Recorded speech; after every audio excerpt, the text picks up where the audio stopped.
सर्वांना श्री स्वामी समर्थ, श्री गुरुदेव दत्त. तर आज आपण पाहणार आहोत तारक मंत्राचं अनुष्ठान कसं करायचं ते पाहणार आहोत. तर ते कशासाठी करायचं? तर ते आपण मुलाबाळांसाठी करू शकतो किंवा मग तुमच्या घरात कोण आजारी व्यक्ती असेल त्यांच्यासाठी तुम्ही करू शकता किंवा मग तुमच्या घरात कोण व्यसन करत असेल त्यांच्यासाठी तुम्ही तारक मंत्राचं अनुष्ठान करू शकता.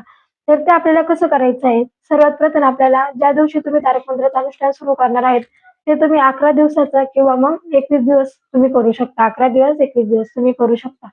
ते आपल्याला पहिल्या दिवशी आपल्याला संकल्प सोडवायचा आहे. पहिल्या दिवशी संकल्प सोडायचा नंतर नाही सोडवला तरी चालेल. संकल्प आपल्याला उजव्या हातात पाणी घ्यायचं आहे.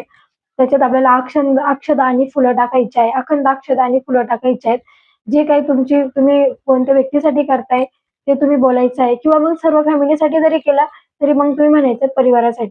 मग आपल्याला संकल्प करायचा आहे आणि त्यानंतर आपल्याला तो संकल्प त्या सोडून द्यायचा आहे. त्यानंतर आपल्याला पाट घ्यायचा आहे. पाटावरती आपल्याला तांब्या ठेवायचा आहे.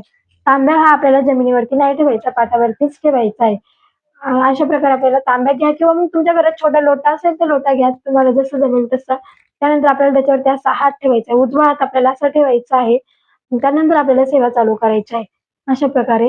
तर आदल्या दिवशी तुम्ही कुठे तुमच्याकडे मठ असेल, मंदिर असेल तिथे जाऊन तुम्हाला संकल्प ठेवायचा आहे. संकल्प म्हणजेच एक नारळ, एक फुल, एक खडी आणि खडीसाखर हे आपल्याला घेऊन जायचंय मंदिरात. महाराजांना विनंती करायची आहे. मी अशा अशा गोष्टीसाठी अनुष्ठान करते तारक मंत्राचं. ते माझं व्यवस्थित निर्विघ्नपणे पार पडू दे. अशा प्रकारे आपल्याला महाराजांना विनंती करायची आहे. तो खडीसाखर आणि नारळ आपल्याला महाराजांच्या चरणी अर्पण करायचा आहे. त्यानंतर आपल्याला सुरुवात करायची आहे. तर आपल्याला काय सेवा करायची? तर आपल्याला तारक मंत्र 11 वेळा घ्यायचा आहे आणि एक माळ श्री स्वामी समर्थ जप करायचा आहे. आपल्याला एक साईडला अगरबत्ती लावायची आहे. त्यानंतर आपल्याला पाट्यावरती एक साईडला अगरबत्ती लावायची आहे. मध्ये आपल्याला तांब्या ठेवायचा आहे. तांब्यावरती आपला उजवा हात ठेवायचा आहे. तांब्यातलं पाणी आपल्याला असं झाकून ठेवायचं आहे. त्यानंतर आपल्याला 11 वेळा तारक मंत्र बोलायचा आहे. 1 वेळा श्री स्वामी समर्थ माळ जप करायचा आहे. आणि तारक नियम काय आहेत? अन्न वर्ज्य करायचं आहे. मांसाहार 11 दिवस वर्ज्य करायचं आहे. 21 दिवस करा, 11 दिवस करा. मांसाहार वर्ज्य करायचं आहे. अन्न आपल्याला वर्ज्य करायचंय. त्यानंतर ज्यावेळेस तुम्ही ज्या दिवशी पहिल्या दिवशी ज्या वेळेस करसान तीच वेळ आपल्याला फिक्स करायची आहे. तुम्ही जर पहिल्या दिवशी 8 वाजता केलं तर तुम्हाला दुसऱ्या दिवशी पण 8 वाजताच करायचं आहे. वेळ एक फिक्स पाहिजे आपल्याला.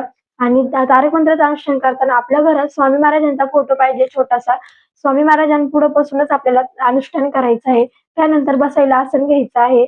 अशा प्रकारे तारक मंत्राचं अनुष्ठान आपल्याला करायचं आहे. त्यानंतर आपल्याला ते ते तीर्थ सर्वात प्रथम ते तीर्थ तुम्ही जमिनीवर ठेवायचं नाहीये. ते तीर्थ तुम्ही फळीवर ठेवा किंवा मग देवाऱ्यात ठेवा.